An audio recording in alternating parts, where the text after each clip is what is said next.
While I have not been able to do any actual stitching or knitting or hand and arm work, I have been sort of sorting and going through all of this stuff a little bit whenever I had a little less pain. I would pull out a little box and do something. I've also been doing some tea dyeing, and I've actually got better results this time, but I'll tell you about that in a minute. But what I have been doing is just sorting fabric a little bit.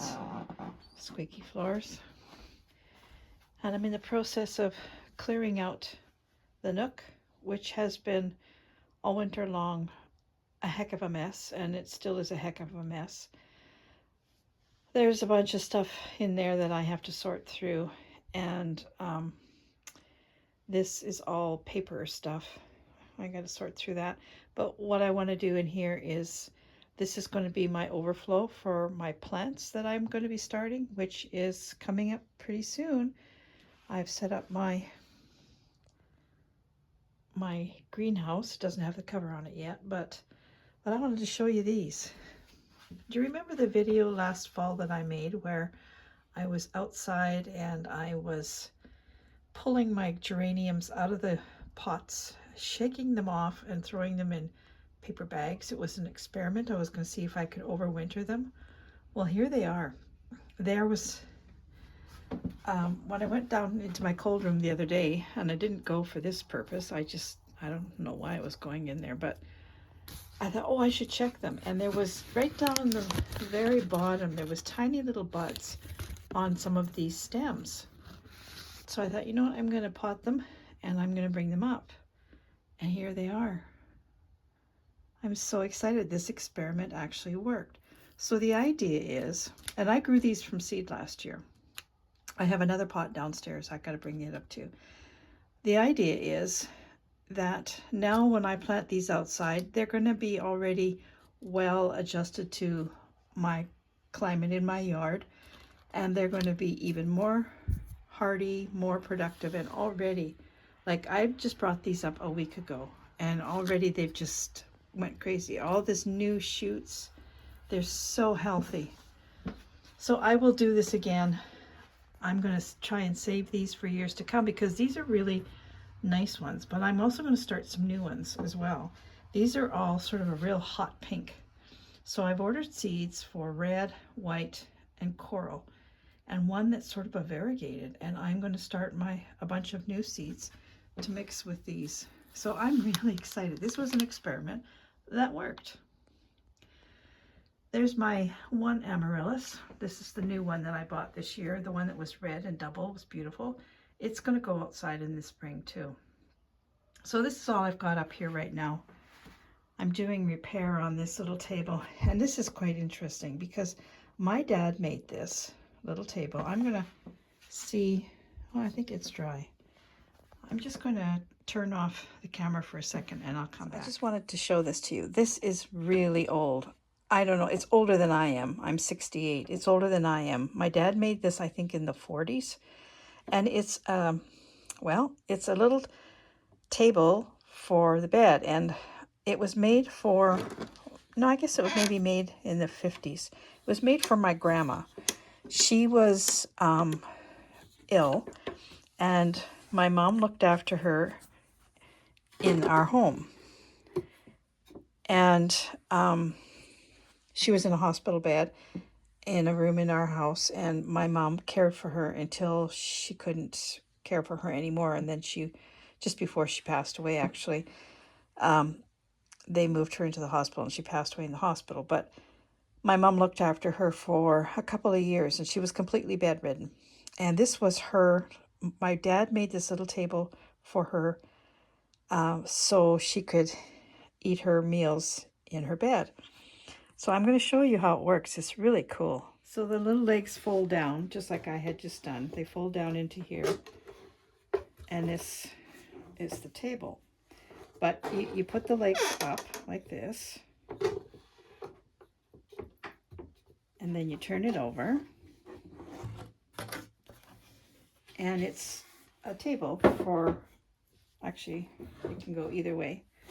But the other thing about it is that if you want to read, I got it the wrong way. If you want to read, you stand it up. There's a little bracket, and it does this. And there's 3 different settings. That's one, that's the other, and that's the other. And when we were kids, if we were sick at home, you know, chickenpox or measles or whatever, we always got to have this table.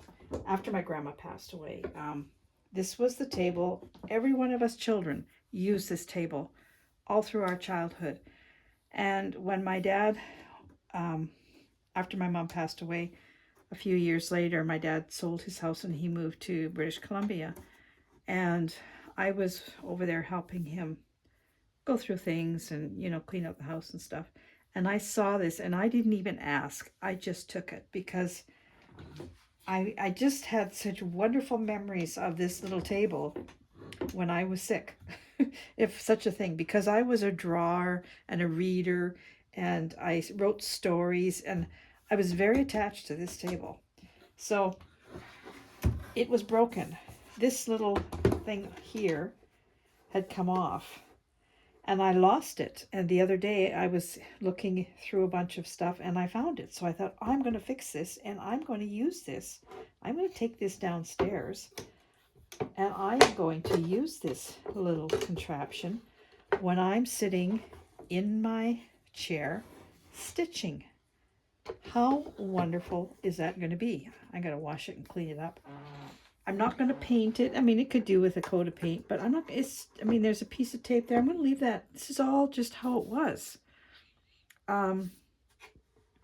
Anyway, I'm so excited to find this. I think it's just absolutely wonderful. So I wished I would have found it a couple of days ago. I could have really used it when I was just sitting in my chair doing nothing, but feeling sorry for myself. So I really have done nothing. I shellacked all my buttons. I did do that. And this is the little pouch that I was working on for my giveaway, and I was just closing it up now. But I just did this little bit right here about 20 minutes ago, and I had to stop. That was way more than what I should have done, really. So I'm not making very good progress, and I don't do inactivity well. I don't mind pain. I'm fine if I'm in pain. I mean, I've had a lot of experience with that over the years with cancer twice. That doesn't bother me. What bothers me is not being able to do anything with my hands. That really sends me in a real bad place. And this past week and a half, I have not been able to do anything, really. I'm serious. I just have been sitting with my arm up on a pillow, or I have been in the compression sleeve, and I do that for an hour twice a day. And then, of course, after I've been in the compression sleeve, I don't want to go. The arm feels not too bad, and I think I can do something. But the minute I do something, it blows up again. So it's been so frustrating. And I don't do this inactivity stuff very well, but it is getting better. I have not been to the doctor because this is lymphedema. I've had this for 18 years, and actually, this is my fault because I really, after Christmas, well, up until Christmas, I was knitting like a fiend. And then after Christmas, I've just been stitching. There was one day that I stitched up at my stitching table here from about 9 o'clock in the morning till 4 in the afternoon with only about 20 minutes lunch break.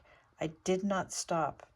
And I remember not being able to feel the needle in my hand anymore, thinking, you're a darn fool, Dale, but I just wanted to finish, and I think actually I was working on this.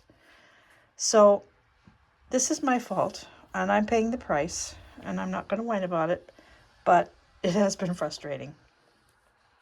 The other thing I wanted to show you that I found the other day was this. This has a little bit of a story too. Years ago, now Charlotte, if you're watching, how many years ago was Craft Buddy? I can't remember, probably, well, I got breast cancer when we were doing it. So at least 18, 19 years ago, I belonged to a group of crafters, wonderful people who we still keep in touch, some of us who are still around, called Craft Buddy. And it was on, it was before Facebook and all this stuff. It was, what do they call it? A VPN group, I think. Anyway, we did a lot of swaps. And I swapped with somebody, and I can't remember who made this. I can't remember the name of the lady that made this, which it just saddens me so much. But she made me this needle case. And this is the needle case that I keep my embroidery needles in. It is beautiful. Completely beaded. Right down to the tassel. And you pop the top off. And inside, it's a wood structure inside. And there are my embroidery needles. I love this so much. And I only keep embroidery needles in here so that I always know where I don't have to go fishing for, you know, looking through the needles, which ones are embroidery needles, which ones are cross-stitch needles, because there's so many different types of needles. So yeah, this is my beautiful little needle case that she made me.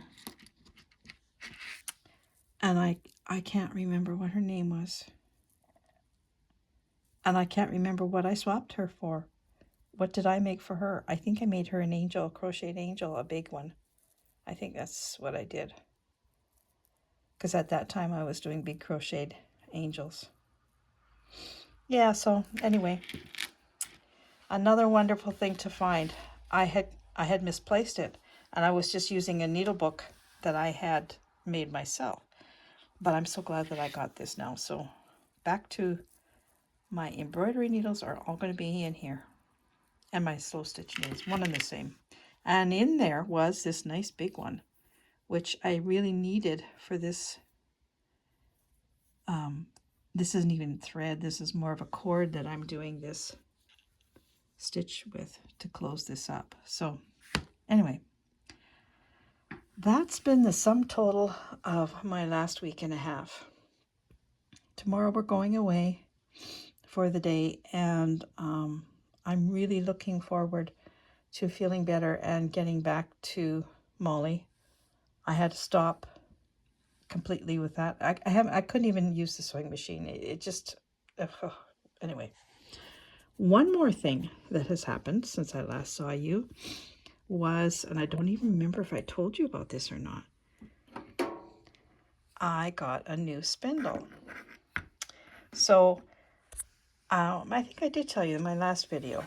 One of the people that I've follow, who is Soxy Nana Alice, she's a local, pretty local to me. She's from Winnipeg. Knitter. She's wonderful, beautiful knitting. If you haven't checked out her site, go and see her. She just does most gorgeous knit stuff.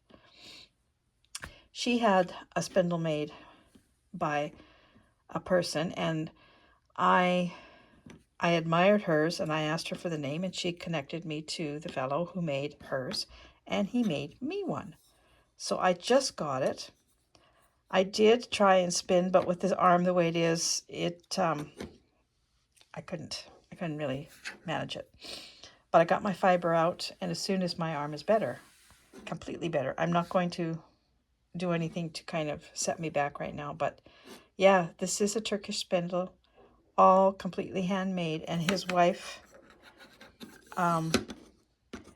did the little decorations. So there's a bird and a little tulip and another bird, and looks like a daisy or chrysanthemum or something. He asked me what I wanted, and I said birds or flowers, so she did both. So now I've got two spindles. This is my other